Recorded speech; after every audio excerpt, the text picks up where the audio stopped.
원장님 이 낙찰자한테 한마디 하시면서 끝내면 어떨까요? 낙찰자한테 하고 싶은 말 많이 없어요. 그렇게 많이 써가지고 떨어지게 해. 아, 근데 저희 2등도 못했습니다, 지금. 이등도 못했어 그래. 혹시 저 때문에 제가 계속 원장님한테 거기 800 아니라고 강력하게 주장하지 않았습니까? 그 가격을 너한테 물어본 게 이제 후회를 하고 얼마 쓸까 이렇게 한 게. 안녕하세요, 태양바람입니다. 여기는 김포 고촌읍이죠. 네, 여기가 저 앞에 보이는 저 아파트 단지 저쪽이 다 한강 신도시거든요. 이 동네가 땅값이 많이 올랐습니다. 조사를 해보니까 한 800만 원 정도 이런 주거지역. 여기도 같은 주거지역이 있고 그냥 비도시가 있고 또 뒤에는 또 그린벨트가 많아요. 가격이 다 틀린데 이런 정도는 한 800만 원으로 추정을 해요. 지금 한 400만 원까지 떨어졌잖아요. 그 이유는 뭐예요? 건물이 여기 있는 거죠. 건물 때문에 귀찮게 생각을 하는데 첫 번째는 이 토지의 미래를 봐야 되잖아요. 김포에 전철이 들어오고 또 바로 옆에 이쪽으로 아파트가 저기 한 3,000세대가 들어와요, 아파트가. 그 다음에 저쪽으로는 공장 큰 몇만 평짜리 신도시 공업단지가 들어옵니다. 여기가 이제 좋아진다고 보고 여러분한테 뽑아드린 그 경매지에 보면은 우리 땅에 이렇게 붙어서 이렇게 도로가 나게 돼 있거든요. 이 도로가 한 12m 도로로 날 예정이에요. 물론 이게 당장 내년에 나거나 3년 후에 난다는 보장은 없습니다. 왜냐하면 이 도로 상황을 보세요. 이걸 내려면은 뭘 부셔야 되고, 이 나무도 어떻게 될지 모르고, 이렇게 될 시간은 걸려요. 다만, 그렇게 미래가 있다는 것으로 땅값은 올라가는 경향이 있기 때문에, 이 땅의 미래는 밝다가 첫 번째 이유고, 두 번째는 이제 이거를 받았을 때, 또 건물은 우리가 안 받는 거잖아요. 땅만 받았을 때, 치료 청구가 사실상 가능하다. 왜냐하면 여기서 여기 그 창고에서 나오는 돈이 한 300만 원 정도로 추정이 돼요. 지금 부동산 조사에 의하면 그 돈을 우리가 받을 수 있다는 거잖아요. 땅이 좋아질 때까지 우리는 그냥 저 돈으로 우리가 투자한 돈의 이자는 충분히 가능할 수 있겠다. 청구를 하면은 낼지 안 낼지 모르겠어요. 근데 저 건물은 우리가 땅을 받는 순간 저거는 껍질이 되는 거, 껍질 돼갖고 아무짝에 쓸모가 없는 거야. 그러니까 저 사람이, 야, 이거 내가 이거 받아서 이거 내다가 뭐 하냐. 안 낼 경우에는 전상 우리는 안 내면 저거 철거할 수 있잖아요. 철거는 우리가 원하는 게 아니고 경매 신청해서 경매에 붙이면 아무도 받아갈 사람이 없겠죠. 우리가 그럼 최고 쌌을 때 받아오면 우리는 온 것을 다 가질 수 있다. 저걸 다 가졌을 때 매매 단가는 평당 1,000만 원에서 1,200만 원이라고 부동산에서는 얘기를 해요. 갖고 오면 그렇게 되는 거죠. 그래서 우리가 팔고 싶어서 팔면 되는데 내가 볼 때 이거의 정점은 5년 후입니다. 5년 후. 전철이 예정될 시간을 따져서 5년 후에 저걸 팔면은 지금 생각한 것보다 더 비싼 가격으로 매매할 수 있겠다.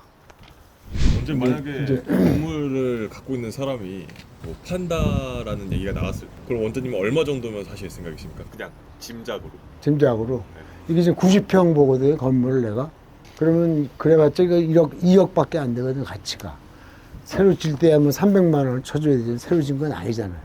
200만 원 칠 때 2억 정도의 가치니까 반값이면 사겠습니다.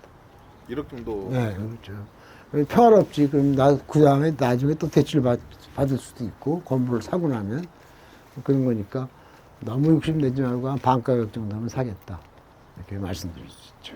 원장님 뭐 받으시려면 이거 어느 정도 얼마까지 쓰시는 거지? 천기누설이라고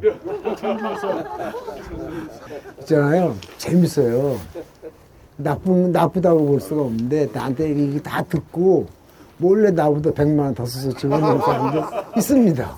사례가 있어요. 내가 웃고 말죠. 뭐. 자, 좀 모여볼까요? 안녕하세요. 태양바람입니다. 자, 오늘 여기서 와서 이거 보는 건 사실 큰 의미는 없는데 중요한 건 시세조사예요. 자, 시세 1조.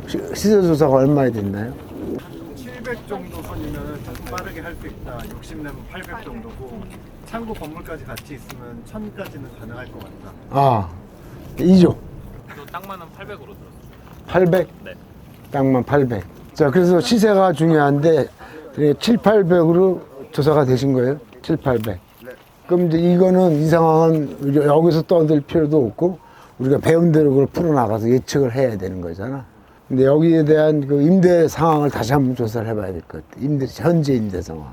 이게 내가 보니까 이게 50평, 뒤에 게 저기 40평이 채 안 되는데 100평이 채 안 되는 건물이거든요. 한 90평 가깝게 돼요, 건물이. 그런데 건물은 뭐 그냥 그런 데 쓸만하니까 이 건물이 그 90평 짓는데 200만 원 치면 얼마예요? 1억 8천 들어간 거예요. 이렇게 들어간 거라고 봐야지. 그리고 이거에 대한 문제가 남아 있는데 판례를 더 뒤져봐야 되겠지만 판례는 아까 아침에 배운 대로 지료 청구밖에 없거든요. 철거는 안 될 거로 봤는데 다시 한번 따져보겠지만 그렇지만 지금 현재에서 철거가 우리한테 중요한 건 아니고 지료 청구가 얼마가 될 것이냐. 우리가 아까 3% 정도 예측을 했잖아요. 3%면은 16억 감정 새로 해야 됩니다, 이거. 새로 하지만 하여튼 이거 감정을 인정한다면 16억 곱하기 3, 368, 4,800만 원. 그럼 한 달에 300 몇십만 원. 400? 그럼 400만 원씩 낼 것이냐. 못 내면 그걸 우리가 경매 붙이는데 그 과정의 시간이 좀 꽤 걸려요. 상대가 피하는 방법이 있어가지고 꽤 걸리지만 하여튼 우리 지금 공부도 할 겸 돈도 벌 겸 해서 한번 해볼 만한 투자 장소라고 생각이 들어요. 우리 대출은 물론 안 된다고 봐야 됩니다. 나온다 하더라도 뭐 10% 이자가 엄청 비싼 이자로 나올 가능성이 있어가지고 대출은 없다고 생각해서 하여튼 해보고 싶어요. 여러분들 딱 수준에 맞는 지금 공부거든요. 지금 땅도 좀 짓고 답도 금방 나오고 800, 700 그죠? 그래서 그 다음에 또 이거 도로가 뚫린다는데 와서 보니까 도로는 뚫린다는 기대를 하기 좀 어렵겠습니다. 집들이 많아가지고 이런 거 한번 뚫으려면 이 민원들이 굉장히 발생하고 보상 문제가 따라가잖아요. 그래서 이거는 교실에서 배운 대로 뭐 길 뚫리겠네 이렇게 쉬운 건 아니에요. 이게 다 집들이 다 이렇게 있잖아. 그래서 이쪽에 싹 아파트 지으려고 했다가 빠그러졌다 그러던데. 그러다가 아파트 생기면 우리 뭐 보상받고 아파트 생기고 좋죠. 여기도 신도시가 옆에 있어가지고 땅값이 비쌀 수밖에 없어요. 여기 이게 한강 신도시잖아, 옆에가. 그래서 여기 땅값이 비쌀 수밖에 없고 아파트를 짓는 이유는 바로 이 인프라가 다 들어와 있기 때문에 짓는 사람들 입장에서는 좋겠지. 근데 지금은 안 될 겁니다. 지금은 아파트 분양하는 사람들이 처음부터 얼어 있어가지고 이것이 한꺼풀 돌아가야만 그런 일이 우리 모르게 갑자기 추진될 수도 있어요. 지금은 어려워요, 지금. 강남도 어렵다고 그러는데 요거는 투자하는 걸로 해서 여기가 세를 얼마큼 받고 있나를 좀 궁금하긴 해요. 내가 보기 300 못 받을 것 같거든요. 근데 뭐 400을 받는다 그러면 어떻게 보면 좋긴 좋아요. 어떻게 봐도 불리한 게임이 아닌데 이번에 도전해 보는 겁니다. 손님이 있는 점도 잘 모르겠어요. 있긴 있는 것 같은데 여기 쓰긴 써요. 안에 쓰고 여기 컨테이너를 사무실로 쓰시는 것 같아요. 저희가 저번에 와서 부동산 가서 이제 임대 물어봤을 때 네. 건물 주분을 아시는 분도 계시더라고요. 네. 근데 임대가 얼마인지는 모른다. 근데 시세보다 싸게 쓰고 있다. 이렇게만 얘기를 하시더라고요. 그렇게만 얘기해요. 네. 네, 원장님. 이거 김포 물건 입찰하셨나요? 입찰했지. 이거 얼마 쓰셨어요? 9억 2,300. 근데 이게 지금 11억 8,500에 낙찰이 됐거든요. 많이 썼네. 네. 음. 근데 저는 여기 김포 여기를 자주 갔었거든요. 고촌읍을. 여기 뒤쪽으로 자전거 도로가 있고요. 바로 앞에는 그 김포 현대 아울렛이 있어요. 그래가지고 전 진짜 자주 갔던 동네이기도 한데 시세를 평당 800에서 1200까지 보시더라고요. 근데 저는 그 시세를 좀 인정하기가 쉽지가 않더라고요. 그렇게 조사했는데도 떨어졌는데 뭐. 그래서 저는 여기가 지금 호재가 엄청 많아요. 여기에 5호선도 들어오고 옆에 의료단지도 들어온다고 그러고 공공주택 단지도 정해져 있어가지고 막 엄청나게 호재를 밀어넣더라고요. 그래서 저는 순간적으로 가격이 너무 점프됐다? 너무 펌핑됐다? 이런 느낌이 들더라고요. 제가 얼마 전에도 대치동에 상가 물건이 있어서 갔다 왔거든요. 네. 286평인데 네. 평당 3,500이면은 저는 엄청나게 많이 받아주는 거라고 생각을 했었거든요. 네. 제가 그래서 너무 흥분해가지고 원장님을 모시고 가지 않았습니까? 네. 그랬더니 1층은 장사가 하나도 안 되고 네. 제일 프라임 타임 7시에 퇴근하고 모든 거기에 대치동의 상가들이 막 밥을 먹고 있는 시기에 불을 끄고 집에 가더라고요. 네. 원장님께서 저한테 딱 말씀해 주셨잖아요. 야, 그거 뻥이다. 뻥이죠. 그러니까 저도 이렇게 보는 거거든요. 네. 여기에 있는 시세가 너무 뻥튀기 됐다. 너무 그러니까 그 판단은 조사하는 사람이 하는 거잖아요. 그렇죠. 대치동권 나도 가봤잖아요. 네. 바로 내 뻥이라 그러잖아요. 네? 알 건 알고 모를 건 모르는 건데 네. 내가 김포 조사했을 땐 800이 뻥은 아니었어요. 나는. 아, 그러실까요? 그럼 원장님은 시세를 800으로 생각하고 입찰하신 건가요? 네. 원장님이 시세를 800이라고 생각하셨으면 좀 더 쓰셔야 되는 게 아닌가? 근데 이건 몰라서 그런지 나는 경험이 많잖아요. 네. 이게 치료 청구를 해서 그걸 받아내기까지가 시간이 굉장히 많이 걸립니다. 수고로움이 많고 네. 변호사도 써야 되고요. 그런 걸 해보지 않은 사람은 이거 그냥 이론적으로 막 쓰면 돈이 되는 줄 알지만 네. 난 그걸 감안해서 적게 쓴 거예요. 음. 해본 사람들이 더 어렵습니다. 음. 이게 치료를 청구해서 그걸 받아서 경매 신청을 해서 네. 경매를 받아가서까지가 내가 예기치 못했던 사건도 많이 일어나고요. 그런 것들 때문에 난 낮게 쓴 건지 이 가격, 땅 가격이 적다고 많이 확보됐다고 해서 적게 쓴 게 아니에요.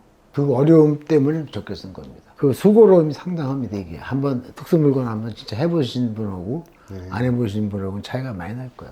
그리고 옆에 있는 아파트도 지역주택 조합이어가지고 뭐 지금 거의 해체된 위기가 처해 있더라고요. 그리고 그 주변에 있었던 호재들, 그러니까 옆에 아파트가 들어오고 의료 산업단지가 들어오고 5호선이 들어오고 이런 것들이 전부 가시화되지 않았잖아요. 아니 그런 얘기는 하나도 못 들었어요. 아, 그 임장에서 얘기 들었어요. 아 임장은 저 재영 PD가 얘기해 준 대로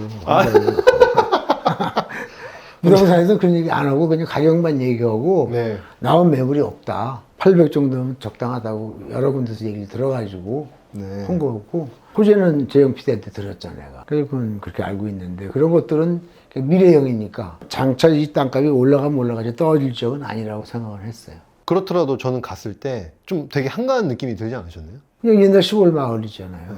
시골 마을. 시골 마을인데도 불구하고 800에 간다 그러는 건 상당히 많이 쳐준 거잖아요. 그렇죠. 그만큼 미래를 보고 있다는 얘기죠. 그러니까 저는 이제 단순하게 그렇게 너무 가시화되지 않은 미래를 그래서 이제 이게 가장 큰 장점이 뭐냐면 네. 땅을 사는 거는 땅은 10원도 안 나오잖아요. 이건 나오잖아요. 네. 안 나오면 경매 붙이는 장점이 있잖아요. 네. 내 거를 만드는 장점이. 네. 그러니까 그냥 땅보다 훨씬 좋다는 거죠. 그래서 그냥 땅보다 난 가치를 더 인정을 했어요. 그래서 그나마 입찰을 한 거죠. 9억 2,300원 뭐 적은 돈입니까? 떨어졌지만. 이거에 대한 수고로움을 모르는 사람들이 질러요. 질르는데 그 질르는 사람들이 끝이 어떠냐? 나쁘지 않습니다. 사기당하지 않았거나 그렇지 않고 입지를 다 보고 한 거잖아요, 이거. 그러면 이 사람도 나하고 비슷한 생각을 해서 할 거야. 행치료 청구를 하거나 뭐 할 겁니다. 이 땅을 산 사람은 잘 산 거예요. 난 그렇게 생각을 해요. 아, 그런가요? 원장님은 그러면 이 11억 8,500에 대한 입찰 가격을 네. 잘 샀다라고 보시나요? 나는 뭐 이렇게 못 썼죠. 너무 잘 아니까. 그래서 쓴 사람이 후회할 일은 아니야. 그 사람은 잘 산 거죠. 그래서 기다리고 있으면 뭐 땅값 올라가고. 이제 내 거 되면 내가 또 저 월세 받잖아요. 300 정도 받잖아요. 그러면 이자가 다 커버가 되면서 또 그때부터 좋아지죠. 마음이 느긋해지죠. 기다릴 수 있어요. 아까 5년 내가 얘기했잖아요. 5년만 기다리면 여기 뭐 1,000만 원 훨씬 넘게 받지 않겠어요? 5년 후에요? 네. 근데 저는 어떤 느낌이냐면 땅값은 원장님 말씀처럼 계속 꾸준히 오르잖아요. 네. 근데 꾸준히 오르는데 미래의 가치를 많이 땡겨왔다는 생각이 들더라고요. 그러니까 그건 이제 조사한 사람들의 숙명이에요, 숙명. 내가 느낌에 여기서 이런 느낌을 받은 거고 조사 똑같이 했는데 어떤 사람은 좀 안 좋게 보는 거는 그 사람의 숙명이에요. 사실 승패를 결정되는 건 조사부터 결정되는데 이게 이제 뭐냐면 비교법 있잖아요, 비교법. 감정평가사들은 전부 다 비교법에 의해서 그걸 산단 말이야. 비교법은 과거야. 근데 우리들은 그렇게 안 하잖아요. 비교를 하고 나서 일단 미래를 생각하고 사잖아요. 그다음에 실질적인 여기서 소득을 생각하잖아요. 그것이 이거 장점이에요. 미래와 여기서 당장 올라가는 소득이 이거 장점이라고 생각해서 난 입찰을 한 거고 이 사람은 많이 써갖고 1등을 했는데 난 이렇게 못 써. 못 쓰지만 이 사람이 손해볼 것은 아니라고 봐. 많이 남길 거라고 봐요. 5년 후에. 그렇게 보기 때문에 이 사람은 뭐라고 할 얘기가 없죠. 떨어진 입장에서. 그러니까 특수물건 전에 아까 내가 말했죠. 대치동권 나도 가서 봤잖아. 아, 이건 아니다 해서 그건 내 판단이야. 내 조사 방법이고. 이건 된다 해서 한 거고. 그러니까 그 판단이라는 거, 시세조사의 판단이라는 게 굉장히 중요하면서도 그 사람만이 독특하게 내릴 수 있는 결정이잖아. 그래서 그건 어쩔 수가 없는 거 아니에요. 좀 많이 평가를 하든 적게 평가를 하든 근거 없는 소리는 아니고 부동산에서 다 800 이상을 얘기했으니까 그 땅이 없다 그러고 그런 점에서 볼 때 800을 평가한 거는 난 과하지 않았다 이렇게 평가를 한 거죠. 원장님 이 낙찰자한테 한마디 하시면서 끝내면 어떨까요? 낙찰자한테 하고 싶은 말 많이 없어요. 그렇게 많이 써가지고 떨어지게 해. 아 근데 저희 2등도 못했습니다 지금. 이등도 못했어 그래. 혹시 저 때문에 제가 계속 원장님한테 거기 800 아니라고 강력하게 주장하지 않았습니까? 그 가격을 너한테 물어본 게 내가 후회를 하고 얼마 쓸까 이렇게 한 게. 다음에는 제가 또 철저하게 조사해서. 근데 가끔 네 말이 맞을 때도 있으니까 세상살이가 그렇게 간단하지가 않죠. 네 말이 맞을 때도 있고 이럴 때는 내가 너한테 물어보고 후회할 때도 있고 옆에 혁원이도 있었거든요. 혁원이도 딱 이 정도 가격 얘기했어요. 8억대로 쓰라고. 그러니까 항상 어떤 물건에 따라서 생각을 달리 해볼 필요가 있는데 내가 설사 10억을 쓸 때도 떨어진 거 아니야. 나한테는 운명이 안 맞는 땅이었습니다. 내가 10억 이상을 더 쓸 수는 없어 나는. 그럼 원장님이 10억이라고 마지노선을 이렇게 내린 결정의 이유는 여러 가지 어려움들, 네. 시간, 네. 시간과 어려움. 근데 시간은 물론 내가 5년에 파는 게 좋다고 했으니까 기다려줄 수 있는데 일단 내가 수고가 많아요. 내가 매일 이거 신경 써야 됩니다. 그래서 그런 수고로움을 해본 사람이면 이렇게 많이 못 쓸 텐데 많이 썼네요. 좋은 말씀 감사합니다. 더 좀 세게 질러야 되는 거 아닙니까? 뭘 질문가? 근데 아까 의도한 대로 안 돼가 참 답변을 이렇게 하니까 의도대로 안 되는 것 같은데. 잘 된 것 같습니다. 진짜? 네, 잘 된 것 같습니다.